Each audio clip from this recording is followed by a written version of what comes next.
Assalomu alaykum ustakalar. Keyingi ish joyimizga yetib kelgandik. Videoni boshdan ololmadik. Mana podvalga ikkita tomondan 80 santimetrlik qalinlikdagi podushkani kesdik. Kesib buzib ochib berdik. Bu yerda bitta,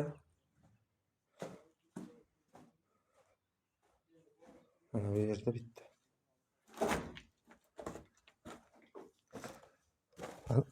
Podval holatiga ochildi.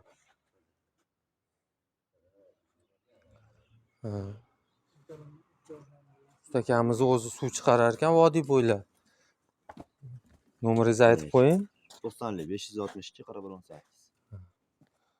Shu nomerlarga telefon qilsangiz, vodiy bo'ylab suv chiqarish xizmati bo'yicha xizmat qilishar ekan, xizmat ko'rsatishar ekan. Bemalol aloqaga chiqasizlar. Bizda aloqa telefon va nimamiz 90 232 22 04.